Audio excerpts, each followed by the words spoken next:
speak with you about some of perspectives from the United States on what is changing in the workplace, really, I think, throughout the world in different ways, including here in Netherlands. I'm very grateful to the FNV leadership for inviting me. I'm grateful to Kathleen, who I met at the ILO at a Future of Work convening, and I got to know more about the work that FNV has been engaged on this issue. And I'm honored to be here as part of the celebration. And my wife Miriam is here with me. And we were wondering what all the rioting in the street was about, and now we know that with your departure. So congratulations to you. I want to spend my time talking about what you already mentioned, and Sasha already mentioned, the title of a book I wrote called The Digital Workplace, which is a perspective on why work is changing in many fundamental ways, really throughout the world.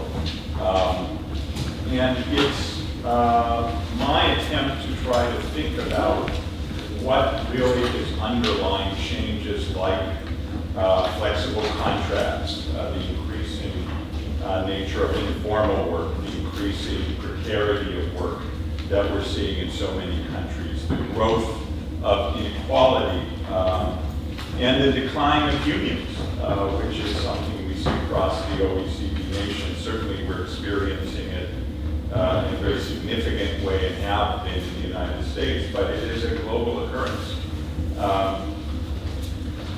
Things like subcontracting, the growth of franchising in many, many countries, the growth of third-party management of organizations. There's a lot that has been written by academics. There's been a lot of discussion in public policy circles. One could spend all of their life just attending future of work conferences these days throughout the United States and throughout the world. So I think people are trying to grapple with what's going on here.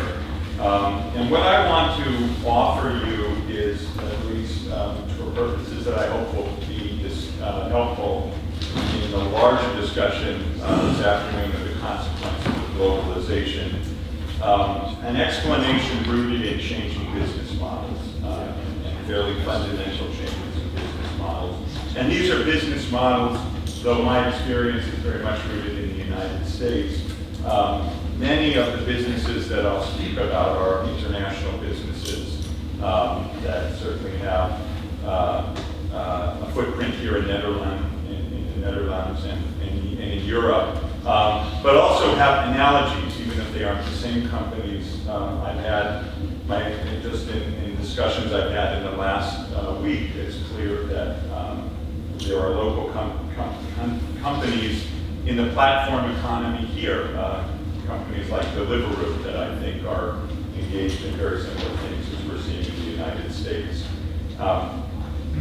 So I'll talk first about what is it when I talk about the digital workplace. Secondly, I want to talk about its consequences. As things usually go, I'll run out of time at that point and leave you in a very sad frame of mind, but I will get to some discussion of solutions, or at least broad policy areas that I would suggest we need to think about. And I think they're policy areas that, at least in my experience in the United States and in some discussions I've had at the OECD level, I don't think we're talking enough about certain broad areas of policy because of the nature of these changes. And there my perspective is informed by, as Sasha said, I had the honor and opportunity to serve in the Obama administration in the capacity of being head of the main enforcement agency that makes sure that working people in the United States and working people regardless of immigration status, I would quickly add to that, something our current administration seems to forget, are protected by basic minimum wages, overtime, child labor protections, and a host of other protections related to medical leave. Serving in that position as the head of the agency made me even more aware of how pressing these problems are, how distant really the way our laws are often structured are from the realities of working people and the challenges that creates. So let me talk about all that. And I want to start actually by a quick vignette. Sometimes it's better to think about these issues by talking about actual experiences in our day-to-day life. And this is something that happened to me about a month or so ago. I was working at home. I'm a professor at Brandeis University, but also the dean of our social policy school there. And if you're a dean, the only way you get your own work done is you stay at home and away from your faculty colleagues. So I was at home while working on a paper, and I came across a book that I was interested in ordering. And so I just quickly did what so many of us do. I went to the Amazon site, I ordered the book. This was on a Friday. And I didn't need the book immediately, but I just clicked. And then forgot about it, of course. So Sunday morning, Miriam and I are doing what sensible people do at 7 a.m. on a Sunday morning. We were sleeping, and our dog started to bark. And we thought, what would wake our dog up on 7 a.m. on a Sunday morning? Well, when I went down to the front door, I found my book waiting for me. And so someone had delivered that book at 7 a.m. And it certainly wasn't the United States Postal Service, which doesn't deliver on those days, and it wasn't the United Parcel Service. Someone else had delivered it. And in that little incident really is an example of what I call the fissured workplace. So I want to give you the story of what happened to get that book to my door from Friday to Sunday morning as an illustration of really this larger, what I'm going to call the fissured work recipe that many businesses have adopted really across our economy. And then speak a little bit about what that says, what that says about the fissured workplace and what its impacts are. So my book order started with, and if I could have the next slide, with this picture. And if you're not familiar with what this is a distribution center. This is a distribution center of a major US retailer, which is really the core of modern US and modern worldwide retail. Retailing was transformed in the 1990s, way before Amazon, by what in studies I undertook with a group of other scholars, what we call lean retailing, which was a way of that retailers decided based on information they could now get from things like barcodes and scanning and digital technology. Retailers could reduce their own exposure to risk. In other words, having buying the wrong product and having it sit on their shelf for days, weeks, never being sold. That's a cost to a retailer. What retailers figured out, and this is good business strategy, was if they focused on minimizing the amount of time they actually had to own goods, they could increase their profitability. And there's nothing wrong with that. I mean, one of the things I often tell people is, I'm at a school of social policy now. I've done a lot of work throughout my career in both government policy and working with unions and as a mediator of labor management. But for 23 years of my life, I taught business school students. And that's because I think you have to understand how markets work. And in a market economy, there's a lot that business does that creates value. I'm an economist by training. So this idea of minimizing risk in itself is not problematic. It's just the development of economics. And if I take away this is what a distribution center looks like. It looks kind of boring. On one side, you have large numbers of trucks that come in and they deliver goods from suppliers. And we're going to hear a lot about global supply chains today, I'm sure. And on the other side, there's another bank of trucks, and those trucks are destined to go out to individual stores. And inside you have this amazing, highly automated system of conveyor belts and information technologies that's translating the daily purchases of people at stores into orders for goods. And this is where lean retailers minimize their exposure to risk by making sure the time they actually own the goods is very small. If you go inside of the distribution center, and now we're strip away the distribution center. This is a very simplified depiction of what I just described. And basically you have on one side people bringing trucks in. And this is very labor-intensive work. This is where you have a lot of working people unloading trucks, sometimes unloading containers, putting them on conveyor belt systems. The conveyor belts know what to do with those packages. And the packages, by the way, again, I think, as we'll probably talk about today, the suppliers of those packages have been given all kinds of orders and directions by the retailer about how many hangers to put on and how to label it and how ready it should be to actually put on the store floor. That's all happening, but the physical labor of unloading is one group of workers. Off the packages go across the distribution center. The other side where you have another group of working people who are loading the trucks, who are taking the things off conveyor belts and very quickly loading up trucks specified for specific places. The whole operation, you'll see in the upper left corner, I've written, actually one more click, and there are too many clicks, I know. There are a lot of standards and requirements created by retailers like Walmart, like Amazon, about how all that happens. And what they do well, what we sometimes call in business school a core competence, is to make sure all that happens. Now we get to the fissured workplace. Now we're going to get to the fissured workplace, because nothing yet has happened that changes employment. But somewhere in the 1990s, more and more retailers started to say, you know what, we don't want to employ all those people. Why should we have to be the direct employer and be responsible for benefits and be having to comply with all these laws? What if we have someone else run the distribution center for us? And we'll tell them exactly what to do. So it's not like they're walking away from these core competencies. Quite the opposite. Those are specified in great detail by the retailer for someone it hires to run the distribution center. And there are very large companies, international companies. There's a company, for instance, called Schneider Logistics that I spent a lot of time studying as an academic, then I spent a lot of time as a regulator dealing with, that runs distribution centers for Amazon and Walmart and Target and major retailers in the United States.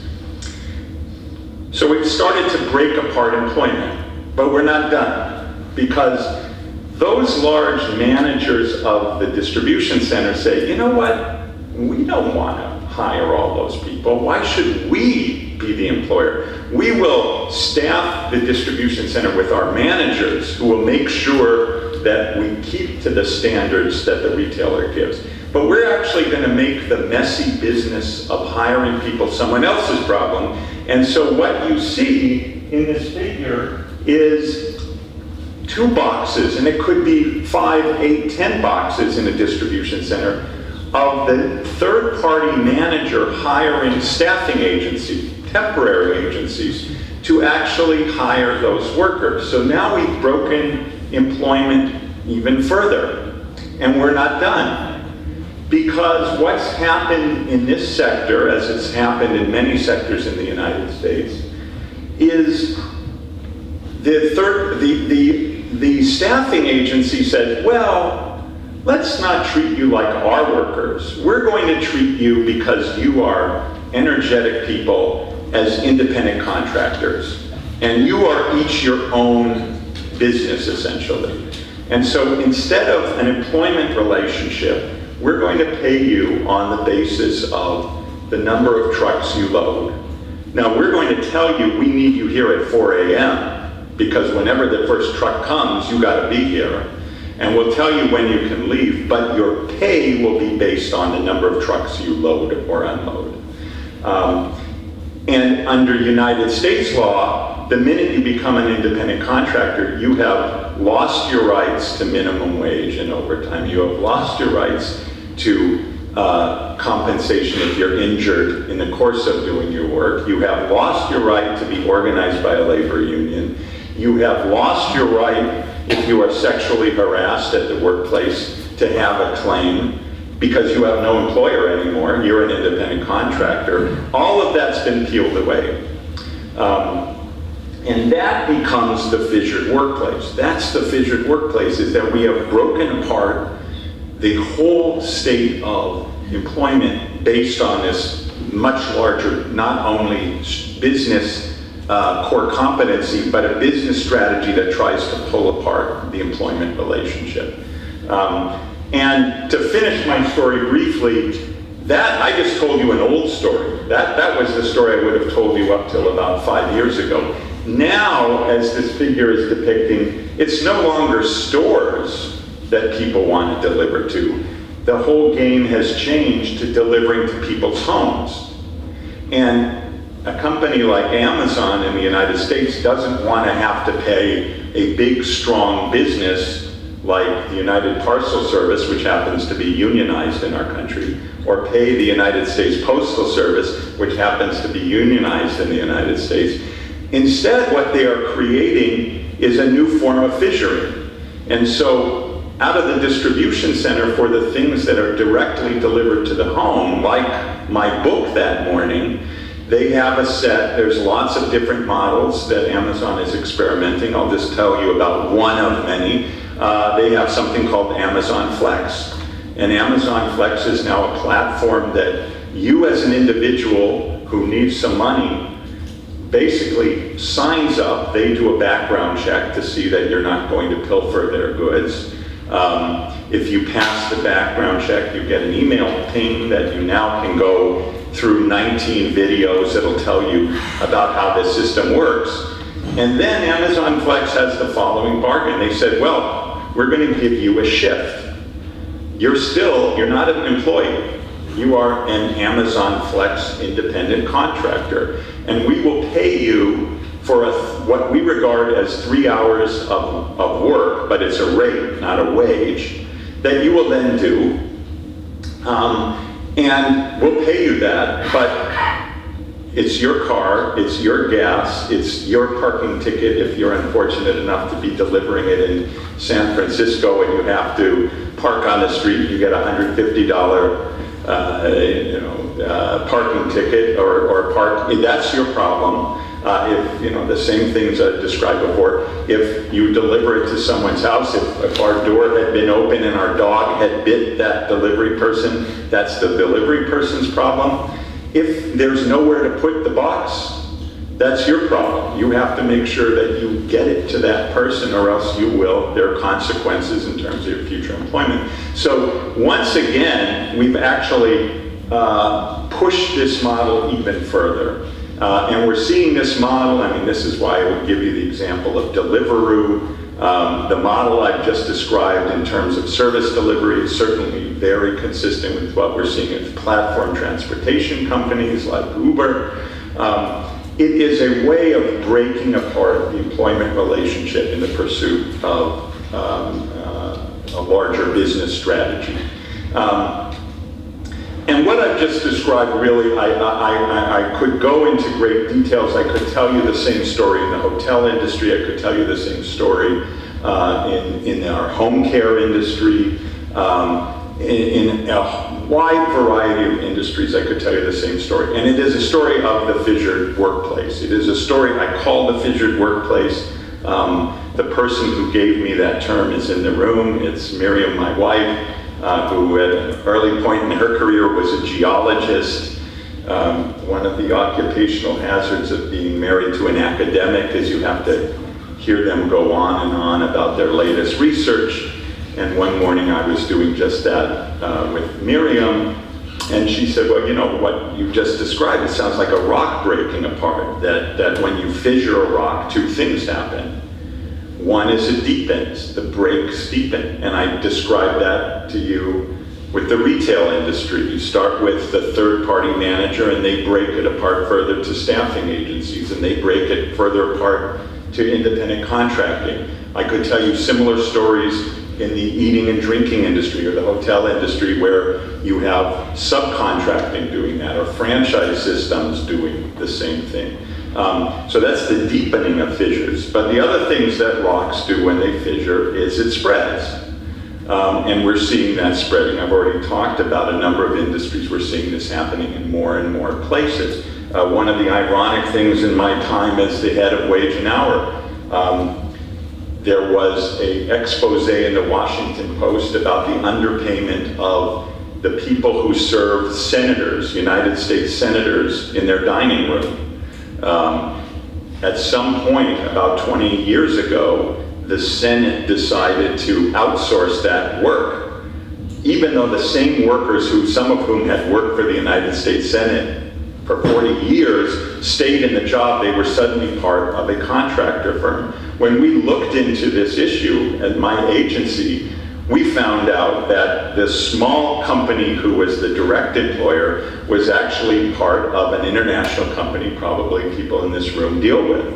And that's a company called Compass Group, based in the UK. It's the 9th largest company in the world. And its whole business is contracting out food and service work. We found out they were already serving our US Supreme Court, the Smithsonian Institution, the US House of Representatives. It's a huge, so we can see these spreading fissures in so many examples. I always have to look at the clock because I can get into loving detail about all of the different examples it's occurring in. What I would stress is one of the reasons I think it's important to understand the details is, at least in my perspective, from a policy point of view, and I would say this to policymakers, I would say this to labor union leaders thinking about these industries, you have to understand what the strategy is these businesses are doing and how they deploy it, I think, to have sensible responses to it. But the three aspects of the retail example I've given you really are about the wider phenomenon of fissured workplace. Number one, it starts with a core competency. The capital markets, both public and private capital markets, again, I would say this is not just the United States, this is a global phenomenon, have put more and more pressure on businesses to say, what are you good at? What are you making your money at? Show us your core competency, show us your model. And businesses have focused more and more and more on that. So that's the beginning of the fissured workplace. Secondly, more and more those businesses have started to say, well, as I focus more on core activities, I'm going to shift anything that's not that to other people to deal with. So you've already heard a number of examples of that. It's the shedding of activities to other parties. That's the second part of the fissured recipe, as I call it. But the third part, and I think this is the part people need to understand, and it's really important, and it raises the fundamental public policy question about the fissured workplace, is businesses still, those lead businesses who on one hand want core competency, on the other hand don't want to be responsible, put in place a set of requirements monitoring performance outcomes for all those other businesses to follow. And that's critical. It is the Amazon or Walmart or whoever retailer's set of requirements about how that distribution center has to act. It is the set of incentives that underlies Uber. Just happens to be software incentives, but it is a structure to make sure that every party who's doing their own little piece conforms to the larger business model. And that's key. That's what a franchise system does. Franchising is a form of making sure people follow the larger brand prescription. And that's where I would argue to you, and this is where I think our public policies have not adequately dealt with the fact that on one hand, businesses are shedding activities like crazy. On the other hand, they're making sure all of those pieces follow the core strategy. But then, under public policy, certainly in the United States, I think often in the OECD nations and elsewhere, our laws say, but they're not your employees anymore. You're sort of having, as we say, having your cake and eating it too. You're having it both ways. You're getting the control, but you no longer have the responsibility. That, I would suggest to you, is the public policy problem of the day. What should be the responsibility as we move more and more in this direction? Let me say a few things about the consequences, and then I'll move quickly. I'll just outline a few policy areas and then wrap up at that. There's one set of consequences, just one more click, that are around risk shifting, and I've already mentioned many of these. The deeper you create a fissure, the people at the bottom of those fissures, the small subcontractor, the independent contractor, the farm labor contractor, we see this in the United States in the agriculture industry. Those people are paid a price that is several levels below the business that's ultimately setting the price. And that means they have a small margin to begin with. It means they're competing against a lot of other small players who also are trying to do that work. And it usually means their costs are dominated by labor costs. And when you put that together, you have a perfect mix for labor violations. You have a setup that makes people not comply with the law. And that's problematic. So impact one is fissured workplaces. The more fissuring, the more non-compliance we get with even the most basic labor standards. Secondly, and this is unfortunately a core part of the United States system where things like pensions and health care are provided not by social insurance or social policies, but by employers. What the fissured workplace means in the United States is a loss of benefits that many people, even under President Obama's passing the Affordable Care Act, which expanded coverage of health care enormously, it still means people too often have lost their benefits. They have no pension savings, and they face grave consequences if they fall ill. Thirdly, it erodes the safety net. Particularly, I already gave the example of independent contracting, and I know this is not just a United States phenomenon. If you are no longer considered an employee, there's a lot of things you also lose, those baseline protections like dealing with a workplace-based injury or things like discrimination and harassment. And finally, we lose worker representation and voice in the United States. But I think also across countries, the more decentralized work has become, the more norms are out there for younger workers. I was very interested in the statistics on the changing, the increased exposure to flexible employment among younger workers in Netherlands is an expression of the fact that it's harder and harder to represent those people through traditional collective forms of organization. That's a real challenge for labor unions. How do we think differently about still doing the things unions do in terms of voice and giving people greater leverage in a world where work is going to be organized very differently? So that's one set of consequences. The second set of consequences, to me, are, and in some ways are even more deeply disturbing, are inequality. When you fissure the workplace, you fundamentally change the way people are paid and the basis of payment. And let me just be very brief about this again with a quick anecdote. This is a wonderful story that was done by a New York Times reporter, a guy named Neil Irwin. He looked at two women, two janitors, in two periods of time, both of whom worked for high-tech companies. Now, the woman you see in front of you is someone named Gail Evans, who in the 1980s worked for a high-tech company called Kodak, if you remember Kodak, which at the time was a cutting-edge technology company. And Gail Evans started out as a janitor in a Kodak film processing facility that for some reason was closed down. Now, as an employee of Kodak, two things happened. Number one, she was entitled to be moved to another Kodak facility because she was an employee. And that's what she was. And by the way, Kodak was a non-union company. This isn't even a union story. This is a story of a big company. And there were employment policies which were very common in the United States in the 1980s, in that era and before. The second thing that happened is Gail Evans had access to the Kodak training fund. And so she was taking classes on the side at night in this very strange thing called information technology. And she learned about this strange thing in the early 1980s called a spreadsheet.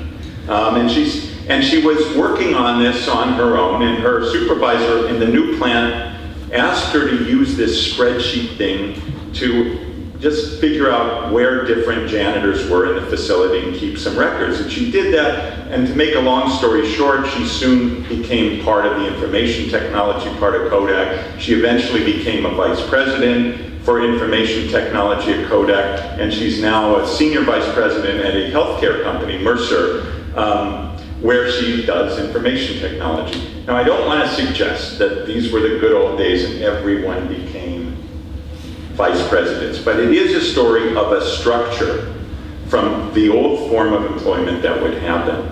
The counter story, and if you click one more time, the woman at the left's name is Marta Ramos, and she's currently a janitor for another high-tech company called Apple.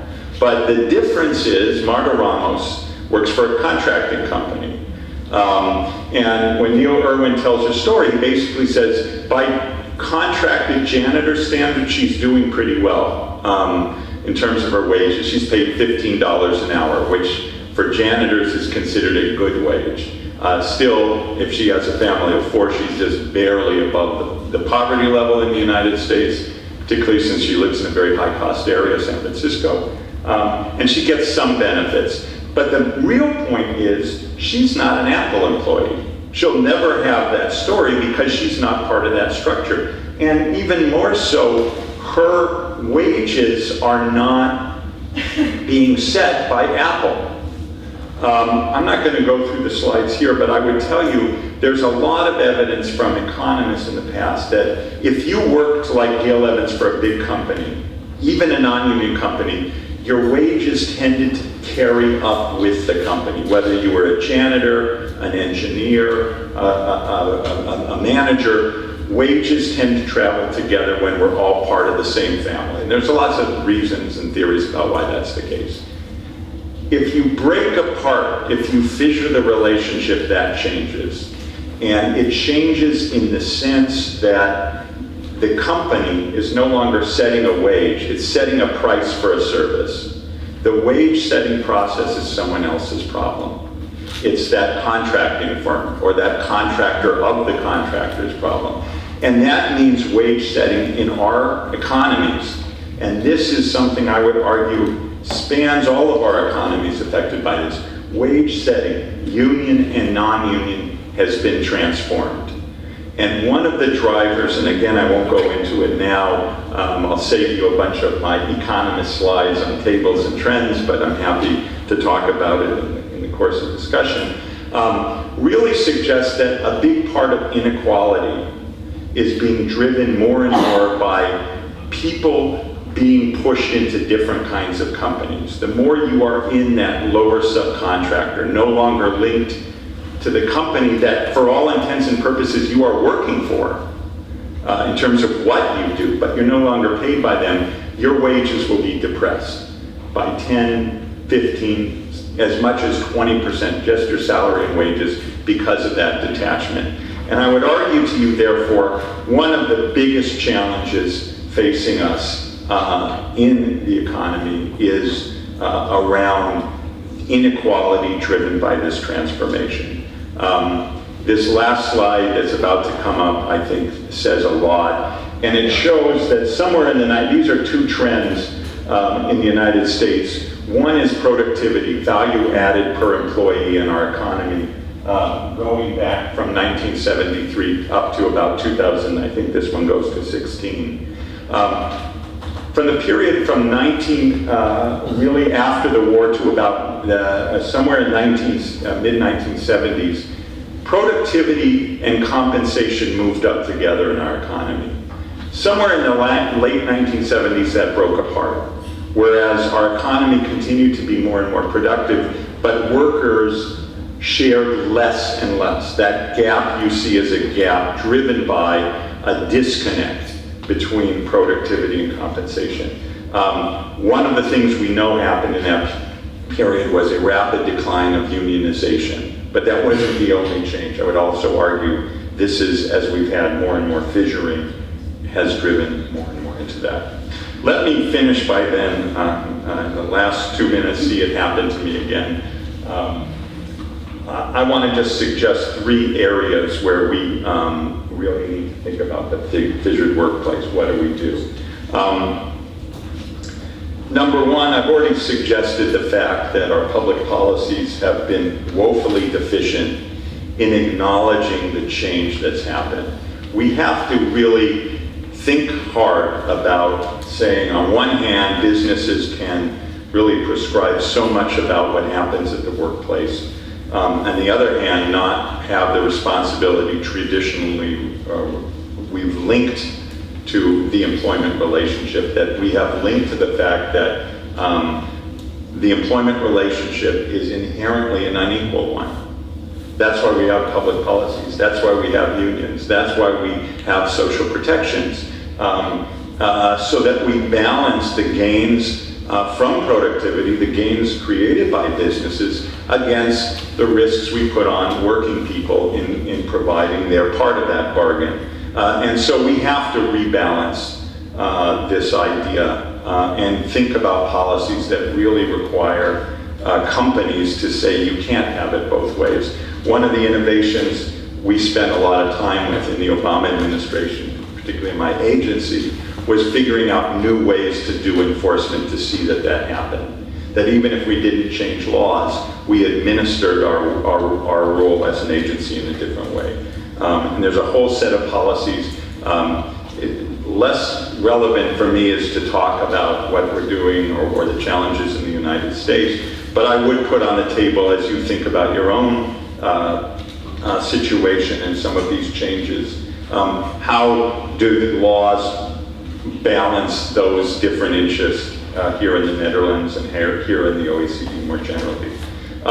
Secondly, I think the fissured workplace, because it has made workers more vulnerable, because more and more risk is being shifted onto working people, because more and more workers, particularly younger workers, are autonomous and acting on their own, we have to think about how do we provide collective voice.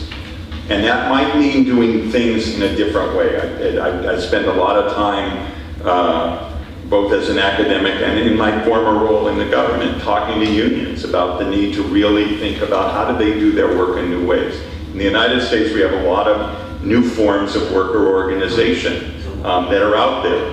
I don't think any one has shown itself to be the single answer, but there are things called worker centers that have emerged in different forms that are trying to deal with this issue. There's another set of issues, again, about making sure workers really have a greater sense of their own agency, a greater sense of their own bargaining position in the labor market, that are also called into question by the fissured workplace, given the direction it pushes things. And the final thing I'll say is about norms. One of the most fundamental things labor unions do, and one of the most important roles of labor standards government agencies, like the one I was fortunate to run, is establishing norms. Establishing principles about how people should be treated. And those norms are important. It's the norms at the workplace that ultimately are what protect workers in my mind. We codify them in collective bargaining agreements. We codify them in our laws. But what makes them real is that people adopt them as norms. One of the things I think has happened very dramatically is those norms have been eroded. We have young people entering the workplace, and their sense of norms. The person who delivered that package to our house at 7 a.m.